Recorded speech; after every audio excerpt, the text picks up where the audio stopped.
తాకట్లో ఉన్న మీ బంగారాన్ని విడిపించి ఆ రోజు ఆన్లైన్ రేటుకి కొంటాం. Sharma gold company. మనల్ని అందరినీ ప్రభావితం చేయగలిగిన గొంతుతో రావి నారాయణ రెడ్డి గారి గురించి ప్రత్యేకమైన పాట ద్వారా వారికి ప్రజలతో ఉన్న అనుబంధాన్ని ఇక్కడ ప్రస్తావించడం జరిగింది. మిత్రులారా, ఈరోజు ఆనాడు భూస్వామ్య కుటుంబంలో జన్మించిన ప్రజలు పడుతున్న కష్టాలు, రాజులు రాచరిక పోకడలు, అరాచక చర్యలను వ్యతిరేకిస్తూ రావి నారాయణ రెడ్డి గారు నిజాం పాలకులకు వ్యతిరేకంగా సాయుధ పోరాటంలో ముందు భాగాన నిలబడి వారు పోరాటం చేసిండ్రు. వారు పోరాటం చేయడమే కాదు, వారికి ఉన్న దాదాపుగా 500 ఎకరాల భూమిని పేదలకు పంచిపెట్టి ఒక స్ఫూర్తిని రాచరికానికి వ్యతిరేకంగా అరాచక పరిపాలన కొనసాగిస్తే ప్రజల స్వేచ్ఛను హరించినప్పుడు, ప్రజల యొక్క హక్కులకు భంగం కలిగించినప్పుడు ప్రజలలో తిరుగుబాటు వస్తుంది, అది సాయుధ పోరాటంగా మారుతుంది అని చెప్పి రావి నారాయణ రెడ్డి గారు ఆనాడు నిరూపించారు.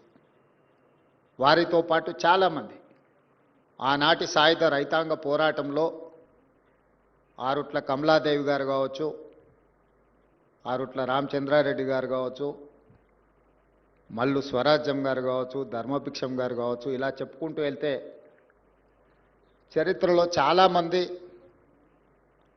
స్వేచ్ఛ కోసం, వెట్టి చాకిరి విముక్తి కోసం సర్వం త్యాగం చేసి ఆనాడు పోరాటం చేసింది.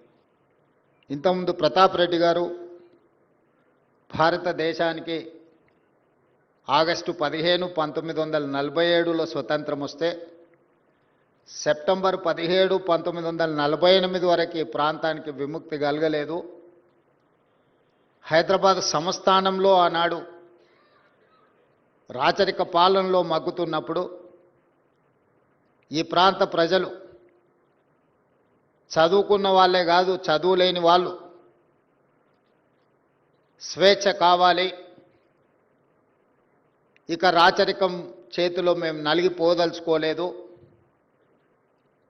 సర్వం ఒడ్డుతాం, మేము స్వేచ్ఛను సాధిస్తాం, ఈ వెట్టి చాకిరి విముక్తి నుంచి మేము బయట పడతాం, వెట్టి చాకిరి నుంచి అని చెప్పి ఆనాడు పోరాటం చేయడం జరిగింది.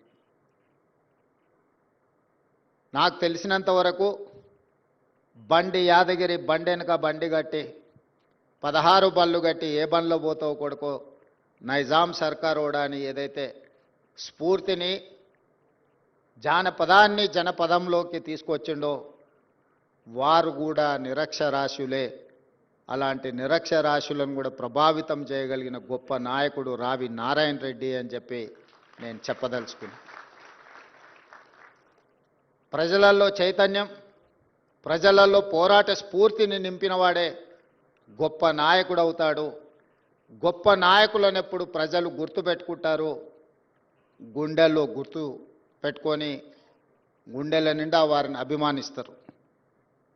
స్వతంత్రం వచ్చి భారత రాజ్యాంగాన్ని రచించుకొని మొట్టమొదటి పార్లమెంట్ ఎన్నికలు ఈ దేశంలో నిర్వహించినప్పుడు ఈ దేశంలోనే అత్యధిక మెజారిటీతోని గెలిచిన గొప్ప నాయకుడు రావి నారాయణ రెడ్డి మొట్టమొదటి ప్రధానమంత్రి పండిట్ జవహర్లాల్ నెహ్రూ గారి కంటే కూడా అత్యధిక మెజారిటీతోని పార్లమెంట్ సభ్యుడిగా ఎన్నిక అయ్యిండు అని అంటే ప్రజలకు వారి పట్ల ఉన్న నమ్మకం, విశ్వాసం, వారు ప్రజల కోసం చేసిన త్యాగానికి, పోరాటానికి గుర్తింపే భారతదేశ మొట్టమొదటి పార్లమెంట్ ఎన్నికల్లో వారికి అత్యధిక మెజారిటీ రావడం. నాకు తెలిసినంతవరకు పెద్దలు సుదర్శన్ రెడ్డి గారు సవరించాలి ఒకవేళ నేను చెప్పిన దాంట్లో ఏదైనా లోపం ఉంటే, మొట్టమొదటి పార్లమెంట్ సమావేశాలను, పార్లమెంట్ భవనాన్ని ఆనాటి ప్రధానమంత్రి, రాష్ట్రపతిలో ఇతర నాయకులు ప్రారంభించలేదు. భారతదేశంలో అత్యధిక మెజారిటీ వచ్చిన రావి నారాయణ రెడ్డి గారి చేతనే పార్లమెంటు భవనాన్ని ప్రారంభింపజేయడం ద్వారా మొట్టమొదటి ప్రధానమంత్రి పండిత్ జవహర్లాల్ నెహ్రూ గారు ప్రజా తీర్పును, ప్రజల యొక్క ఆలోచనను ప్రతిబింబించినరు. అంత గొప్ప అవకాశం రావి నారాయణ రెడ్డి గారికి, తెలంగాణ సమాజానికి దక్కింది. అది రావి నారాయణ రెడ్డి గారికి దక్కిన గౌరవం కాదు, ఈ తెలంగాణ సమాజానికే దక్కిన అరుదైన గౌరవం అని చెప్పి నేను ఈ సందర్భంగా తెలియజేయదలుచుకున్నాను. పార్లమెంట్ సభ్యుడిగా, శాసనసభ్యుడిగా, శాసనసభలో ప్రతిపక్ష నాయకుడిగా ఆనాటి రాచరికం మీద పోరాటం చేసిన అనుభవంతో, సాయుధ రైతాంగ పోరాటంలో భూమి కోసం, భుక్తి కోసం, విముక్తి కోసం చేసిన పోరాటం యొక్క ఫలితాలను పేదలకు అందించాలని ప్రజాస్వామిక విధానంలో, చట్టసభలలో, అది పార్లమెంట్లో, శాసనసభలో ప్రజల పక్షాన నిలబడి రావి నారాయణ రెడ్డి గారు చేయవలసిన ప్రయత్నం అంతా చేసిండ్రు.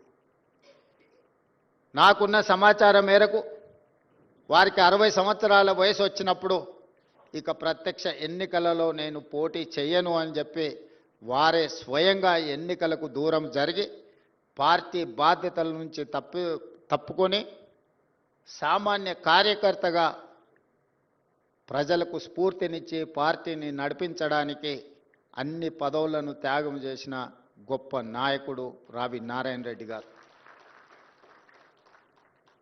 ఈ కాలంలో మనం చూస్తున్నాం, ప్రజలు ఓడించినా కూడా పదవిని వదులుకోవడానికి ఇష్టపడడం లేదు. కానీ ప్రజలలో నెగ్గి ప్రజా అభిమానం ఉన్నప్పుడే పదవిని, పార్టీ బాధ్యత నుంచి కూడా హుందాగా తప్పుకొని ఇతరులకు అవకాశం కల్పించిన గొప్ప నాయకుడు రావి నారాయణ రెడ్డి గారు.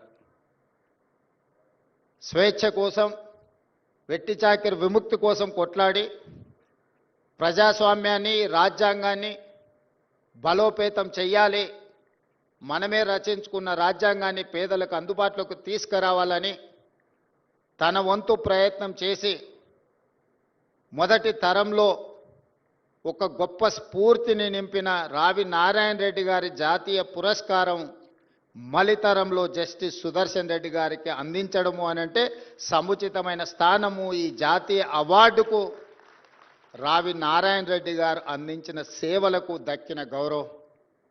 జస్టిస్ సుదర్శన్ రెడ్డి గారికి పురస్కారం అందించడం ద్వారా ఈ పురస్కారానికి గౌరవం దక్కింది. ఈ కార్యక్రమంలో ముఖ్య అతిథిగా పాల్గొనడం నాకు దక్కిన అరుదైన అవకాశము అని చెప్పి నేను భావిస్తున్నా. వేలు లక్షల మంది పాల్గొనే సభలలో పాల్గొంటుంటాం, ఉపన్యాసాలు ఇస్తుంటాం. కానీ ఇక్కడ వేదిక మీద ఉన్న ఒక్కొక్కరు ఒక రకమైన చరిత్ర, అనుభవాలు, వయసు, అదేవిధంగా త్యాగాలు చేసిన వాళ్ళు ఇక్కడ పెద్దలు చాలామంది ఉన్నారు. ఇలాంటి వేదికల మీద మాట్లాడేటప్పుడు ఆచితూచి అంచనా వేసి మాట్లాడాల్సిన పరిస్థితులు. జస్టిస్ సుదర్శన్ రెడ్డి గారు నన్ను ఒక మాట అడిగినారు, ఎంత సమయం ఉందని. నేను ముఖ్యమంత్రిగా బాధ్యతలు చేపట్టినాక ఒక నిర్ణయం తీసుకున్నా. నాకంటే చిన్నవాళ్ళు ఉంటే సమయం నేను చెప్పాలి, నాకంటే పెద్దవాళ్ళు ఉంటే వాళ్ళు ఇచ్చిన సమయం అంతా కూర్చోవాలి అని.